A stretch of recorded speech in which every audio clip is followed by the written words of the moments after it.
G'day, I'm Glenn, and today I'm going to explain to you the importance of the Ashes.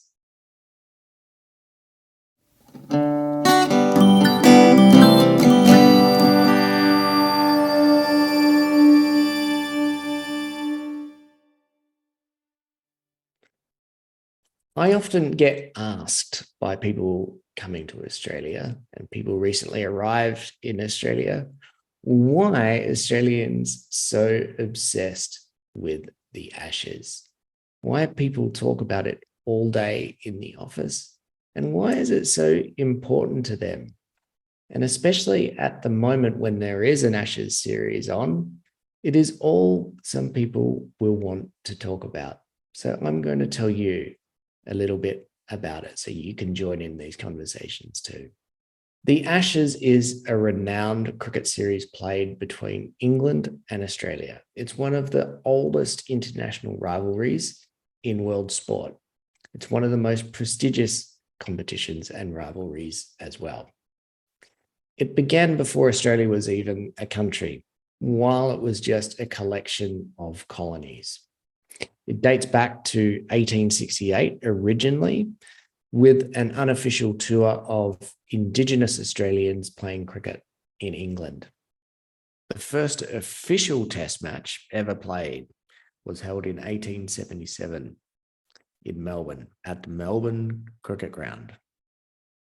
But it wasn't until 1882 and 1883 where the Ashes competition got its name. In 1882, Australia beat England for the first time in England at a test match played at the Oval. As a result of this, the London newspapers, they reported the death of English cricket.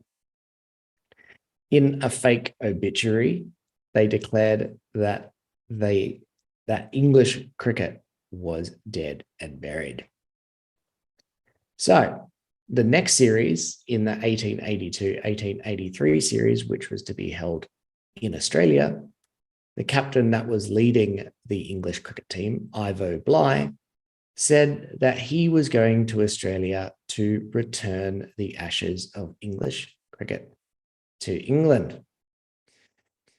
In Melbourne, or just outside of Melbourne, the hosts of the English cricket team played a little bit of a joke on the English cricket team and the English cricket captain.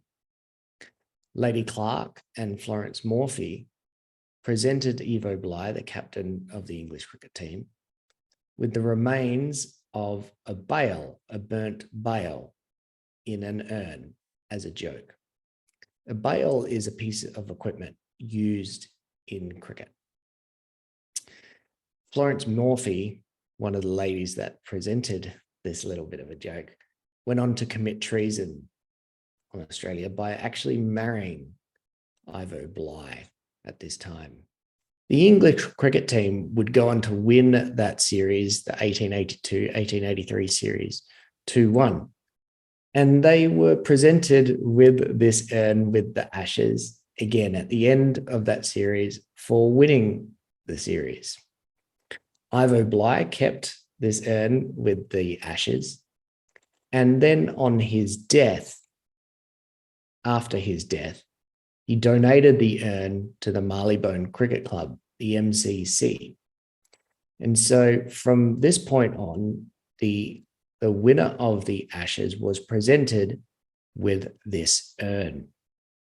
It wasn't until recently that this original urn was not actually presented to the winning captain. Now it is too fragile and it's too valuable to be taken out of specialist care. So the teams receive a replica.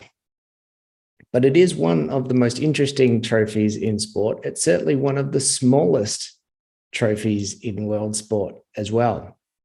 So it doesn't really match the size of the passion and the rivalry and the importance that we give to this series. Over time, the Ashes has become one of the most anticipated events in cricket.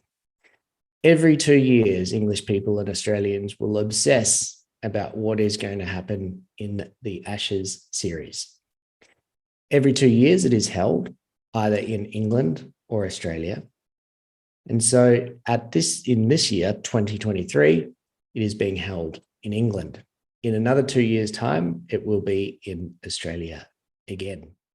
It has seen some of the most memorable and controversial moments in world cricket and world sport generally. In the 1930s, English bowlers deliberately targeted the heads of Australian batsmen. This was what's known as body line, and this was the body line series. And so the English bowlers were literally trying to knock the Australian batters out of the contest by hitting them in the head. And this was before there was any kind of personal protection or helmets, anything like this.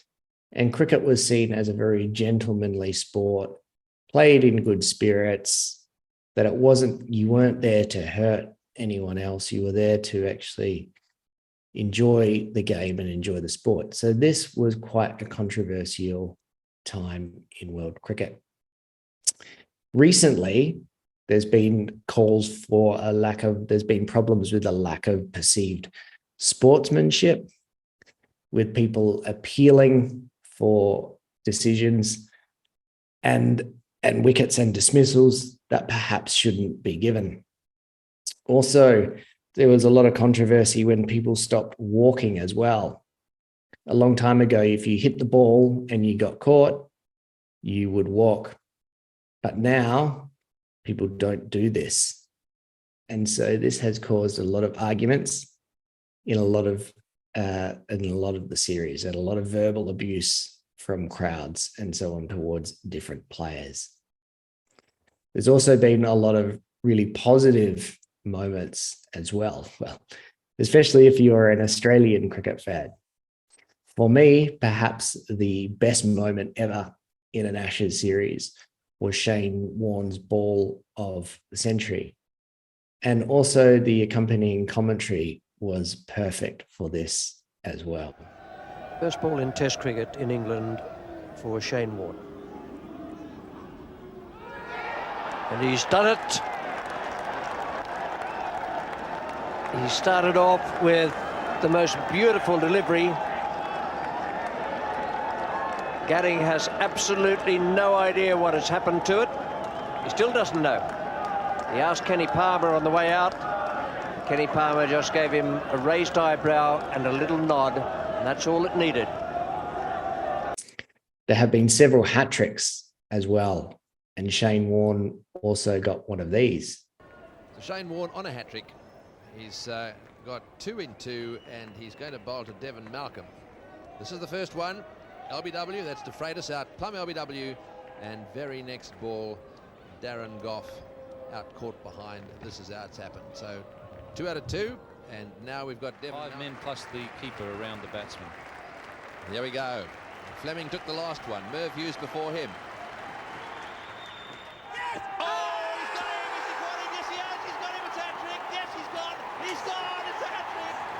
That's a hat-trick to Shane Warne. Perhaps the greatest series of all time was in 2005. And even though Australia lost this series, it was definitely the best Test series that I have ever seen. So the Ashes series is usually played over 5 Test matches. Each Test match lasts 5 days. And the team that wins the series wins the urn. If it is a drawn series, if it is 1-1, 0-0, 2-2, then the team that won the previous series retains the urn. Overall, the Ashes contest has been pretty even. Australia has won 34 series and England 32. And there have been 6 drawn series. However, this is a little bit distorted because in the early days of the Ashes, England were very dominant. In the late 1800s and early 1900s, they won a lot of these series. Since the 1930s and World War II, Australia has had a much better record. And this is shown in the fact that Australia has won many more tests than England has overall, even if the amount of series wins is almost equal. So now you understand, I hope you understand, why the Ashes is one of the most prestigious and anticipated events in world sport, and perhaps the most anticipated event in international cricket. It is steeped in history and tradition, a lot of romanticism, tinged with controversy, and a lot of changes in society as well. How we view sport, how we view competition, professional sport versus amateur sport, and the different rivalries as well. And of course, Australia having been a colony of England, it means that there is a little bit of added venom for this as well. Obviously, we like to beat the old country, the old mother country, the Poms, and they obviously like to beat us. And they continue to say that we are all criminals and thieves and cheats and so on and so forth. But I hope this contest remains as fierce as it has always been, because it is such an interesting series and sporting contest full of lots of drama.